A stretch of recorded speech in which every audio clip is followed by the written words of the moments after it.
Hi Sunshines, I wanted to thank you for purchasing my pattern, and in this video I wanted to go over some common questions and troubleshooting problems with the Solstice Beanie. So first and foremost, I've worked up about half of the beanie and I wanted to share some common questions, concerns I've had from testers and from people who have made this pattern so far. So first of all, with slip stitch rows, you are going to want to size up your hook probably. I'm using a 6mm with worsted weight yarn, but basically you're going to want to have extremely loose tension or size up a hook. If you have tight tension normally, size your hook up and just really focus on keeping loose tension. If you work these slip stitches too tight, it's very hard to work the beanie. So I'm starting here on a yarn A row. The dark purple is my yarn A and the light purple is my yarn B. So I just wanted to show that. So in the pattern, this would be row 5. This would be the beginning of a repeat. So we're going to be slip stitching across, and I just wanted to show you that.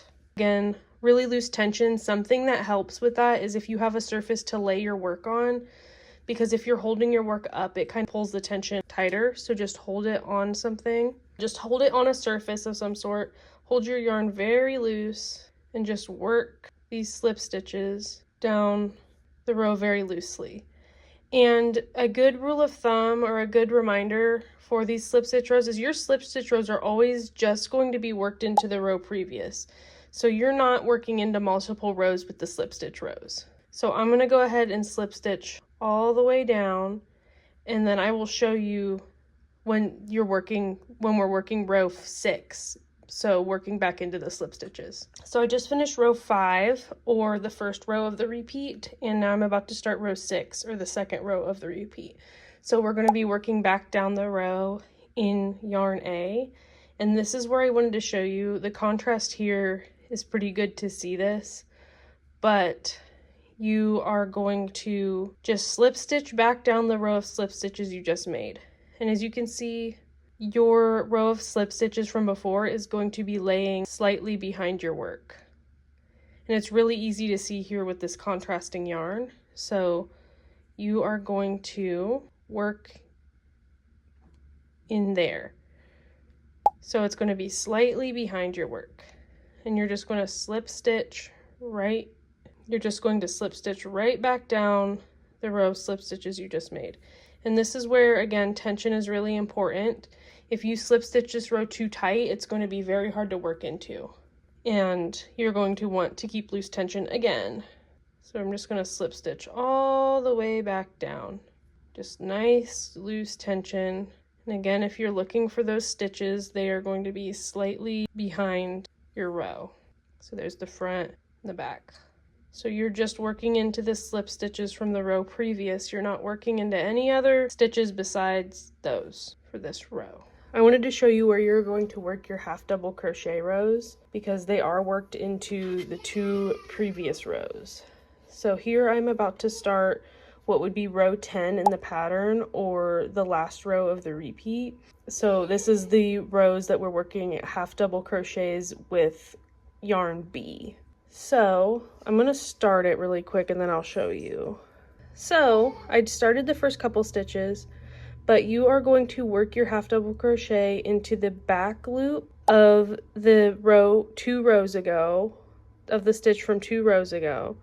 So in this case, this is row 8.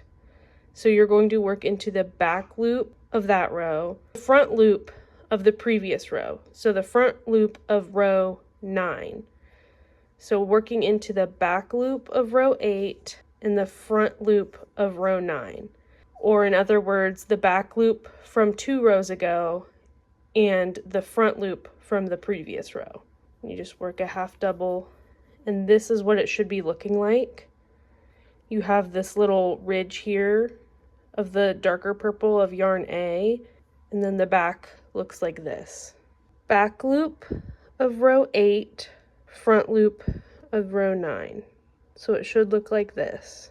So I just finished my row 10, or my half double crochet row in yarn B, and at this point this is the last row of half double crochets, and this is my last row I'm going to need yarn B. So I'm gonna cut this off, and I like to leave a long tail because I like to actually use both colors to cinch my hat up. It just makes it a little more secure.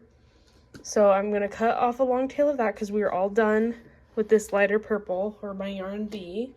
And then we're going to move back into row 5, which is a slip stitch row of yarn A. And this will be our last row of the beanie. So we just ended on row 5, or that first slip stitch row of yarn A.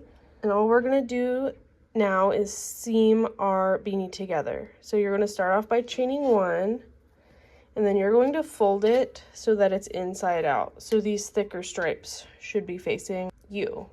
And we're going to just basically slip stitches together. So the first stitch is kind of hard to work into, but you're just gonna come over here and insert your hook into that first chain from your foundation row, and then you're going to insert into that slip stitch you just made on your last row. So insert into both and then just slip stitch through. And this may be a little bit snug to work into, but that's just what you'll do all the way down. So I'll show you a couple more.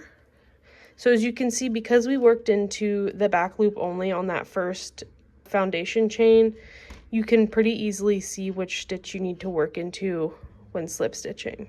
So you'll just insert right in there. And again, these ones are kind of tight from the foundation row, so just kind of be patient with it.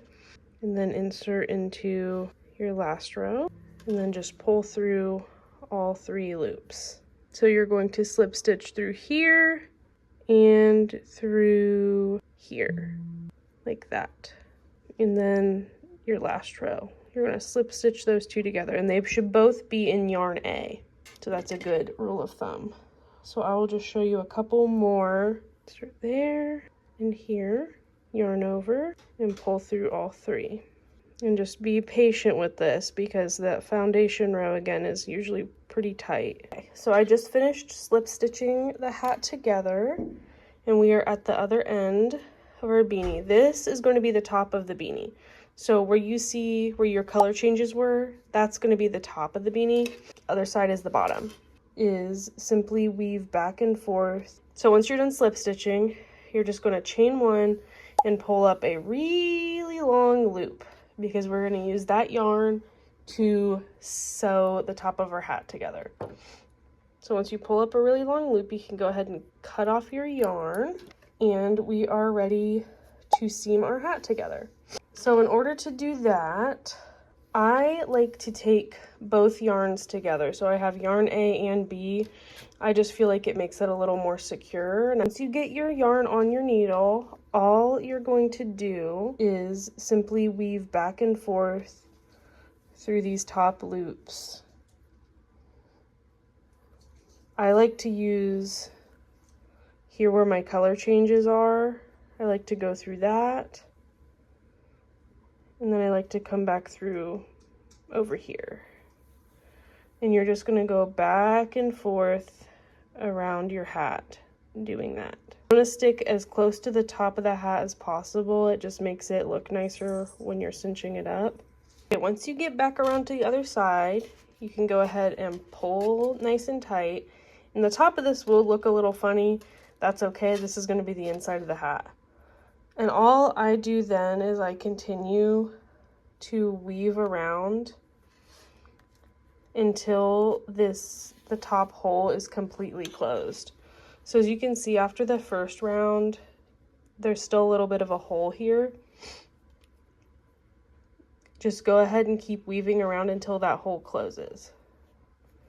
And it does not have to be perfect. Just try to kind of stay as close to the top as possible. You don't want to pull too far down into the hat. Once the hole on the top of your hat is closed, you can just go back in the direction you came from. So go in the other direction and go around a couple times. You're so happy? I'm glad you're happy. You got your chips. You're just going to go back around in the direction you came a couple times just to secure it in place. Alright, so after you've finished, you can just fasten off, weave in any ends, and then we are ready to flip our hat right side out. Just gonna flip it right side out, and this is what the top should look like. Now at this point you can be done, or I personally like to add a row of single crochets around the bottom just to give it a more seamless look. So all you need to do for that is join whatever color you want. I'm going to use my lighter purple for this, and I like to work over this last end so that I don't have as much to weave in, but you're just going to join it anywhere along the bottom and then just basically place evenly spaced single crochets around the bottom of your hat. So I just join like this. That's just my preferred method. And then just go ahead and place single crochets evenly around the bottom. And obviously you're working into the side of the stitches, so sometimes a little bit tricky to see where to place them. And it doesn't have to be absolutely perfect, just generally evenly. So I'm going to do that.